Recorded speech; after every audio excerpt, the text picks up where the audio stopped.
Special vaccination is hamong betang chengmani yagulo hashtag ganangonya shock by kya kaham pirok mong aboni bagaite shaltamni folog ruzaka or hamong betang Paine 31st July shalmari jora tongnai or special vaccination bishingte vaccine rumong Srangsalo gumoti hangkoni Amarpurni RD block ni bishingo khobjangnai kasko sub center tai tentuibari sub center ni special vaccination camp berai naimani jorawo okogrok shaka hasteni Mantri Okra Dev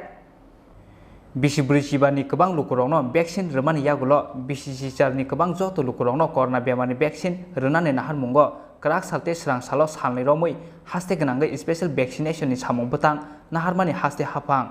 Or Naharmungo, Karak Hanley Yagulo, Srangsalo, Haste Ganangai, Klaizaka special vaccination camp. Hastin Zoto Sakam Nogono, Klaizaka Os Halo, vaccine Rimo. As Halo Gumuti Hankorni, Amarpurni RD block ni Bishingo Kobzanai. Kasko sub center te tentuibari sub center ni special vaccination camp Beraimungo Thangkha hasteni Mantri Okra Dev asalo vaccine naharna ni phainai lukurok bai kok sawi vaccine naharmungo khatungmung tubuka Mantri Okra Dev oboni yagulo kok tuma thumnai robai kok sana thangai hasteni Mantri Okra Dev saka special vaccination ni samung batang chengmani yagulo haste ganangai no sokpaika kaham phirok mong oboni bagaite salthamni folok rjaka o samung batang Paine 31st July Salmari Jora Tongnai or special vaccination in Singtoi, vaccine Rimung Hanoi. জনতা স্বতঃস্ফূর্তভাবে মাননীয় প্রধানমন্ত্রীজির যে টিকাকরণ কর্মসূচি তাতে ভাগ নিচ্ছে আর এটা এই পর্যন্ত ত্রিপুরাতে ফার্স্ট ডোজ যেটা 87% হয়ে গেছে তো আমরা চাইছি 100% টিকাকরণ ত্রিপুরা রাজ্য হয়ে যাক সবার আগে এই লক্ষ্যে 2 দিন 27 এবং 28 2 দিন যাবত সারা ত্রিপুরা রাজ্যে মিশন মোডে টিকাকরণ হচ্ছে কিন্তু আমরা আজকে সিদ্ধান্ত করেছি সেটা 31 জুলাই পর্যন্ত আমরা এক্সটেন্ড করব সমস্ত এমএলএরা সমস্ত যারা সমাজসেবী রয়েছে যারা বিভিন্ন রাজনৈতিক দলের সদস্যরা রয়েছে মিডিয়ার বন্ধুরা রয়েছে সমাজের সমস্ত প্রতিনিধিদের কাছে আমার নিবেদন যে প্রত্যেক ঘরে যাতে টিকাকরণ সম্পূর্ণ টিকাকরণ হয়ে যায় প্রত্যেক ঘরে 100% টিকাকরণ হয়ে যায় 18 প্লাসে 18 এর ঊর্ধ্বে সেই দিশাতে আমরা এই প্রকল্পগুলি নিয়েছি আমি আশা করি ত্রিপুরা রাজ্যে সবার আগে আমরা সমস্ত ত্রিপুরাবাসীর 18 এর ঊর্ধ্বে টিকাকরণ করে মাননীয় প্রধানমন্ত্রীর সামনে একটা দৃষ্টান্ত স্থাপন করব আমরা কোভিডকে মোকাবেলা করছি পজিটিভিটি রেট একসময় ত্রিপুরাতে 5 এর কাছাকাছি ছিল সেটা এখন নেমে এসেছে 3-3.5 এর কাছে চলে এসেছে সেটা একটা ভালো দিক কিন্তু কোভিড চলে গেছে এটা কোনোমতেই ভাবা উচিত না তার জন্য ভ্যাকসিনেটেড হওয়া 100% সেটা হচ্ছে আমাদের মূল লক্ষ্য আমরা সেই দিশাতে সবাইকে মিলে কাজ করব আমার এটাই আহ্বান ত্রিপুরাবাসীর কাছে আপনারা আসুন সবাই ভ্যাকসিনেশন সেন্টারে আর নিজের পরিবারকে সুস্থ রাখুন সবল রাখুন এবং ত্রিপুরাকে সেভ রাখুন আর নিজের পরিবারকেও সেভ রাখুন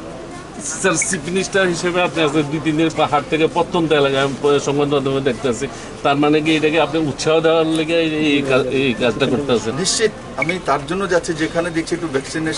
ভ্যাকসিনেশন কম হচ্ছিল আমি আইডেন্টিফাই করেছি তো সেই জায়গাগুলো তো আমি যাচ্ছি যে মানুষকে সামনে আসার জন্য কারণ মুখ্যমন্ত্রী আসার পরে স্বাভাবিকভাবে মানুষের একটা বিশ্বাস তৈরি হয়ে যায় যে লোকটাকে আমরা বসিয়েছি সেই লোকটা আমাদের কাছে আসছে তো স্বাভাবিকভাবে তাদের মধ্যে একটা বিশ্বাস জন্মায় কারণ মাঝে মাঝে কিছু কিছু জায়গাতে একটা বিভ্রান্তকর সৃষ্টি করা হয়েছিল বিভ্রান্তি যে না টিকাকরণ করা হবে না এটার মধ্যে বিভিন্ন সেটা টেস্টিংয়ের সময় আপনারা লক্ষ্য করেছেন যখন আমরা কোভিড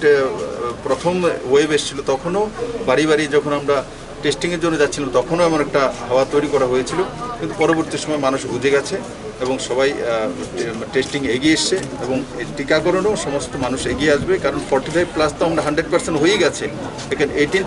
প্লাসটা 100% করতে হবে তাহলেই আমাদের পুরো 100% কমপ্লিট হয়ে যাবে আর টিকা মাননীয় প্রধানমন্ত্রী যে পর্যাপ্ত দিয়েছে আমাদের কাছে রয়েছে বাস আমার যে প্রবাস সেটার কারণ একটাই যে মানুষের মধ্যে যাতে বিশ্বাস জন্মায় যে আমাদের মুখ্যমন্ত্রী এসছে আমাদের কাছে তো তার জন্য বিশ্বাসের সঙ্গে সেই মাননীয় প্রধানমন্ত্রী যে টিকাকরণ প্রকল্পে নিজেকে ভাগ নেওয়া আর নিজেকে সুস্থ রাখা স্যার লাস্ট কোশ্চেন অমরপুরের একজন রিপোর্টার হিসেবে অমরপুরের স্বাস্থ্যকেন্দ্রের আগে আপনার সাথে কথা হয়েছিল অনেকের যে অমরপুর স্বাস্থ্যকেন্দ্রকে আপনি ফার্স্ট রেফারেল হসপিটাল হিসেবে ইয়ে করবেন এটা কতটুকু অগ্রসর হয়েছে সেটা রেফারেল হসপিটালের বিষয়ে আমাদের এমএলএ দিয়েছিলেন আমাকে লিখে, সেটার বিষয়ে একটা মনে হয় কোন কার্যবাহী একটা চলছে যতটা আমি জানি, কিন্তু তার মধ্যে রেফারেল হসপিটাল করার জন্য কী কী কোনো কিছু একটা প্রসেস চলছে। এমএলএ মহোদয় রঞ্জিত দাস মহোদয় একটা লেটার পাঠিয়েছিলেন, তার উপরে প্রসেস চলছে। রেফারেল হসপিটাল করার জন্য কী কী প্রয়োজন সেটার উপরে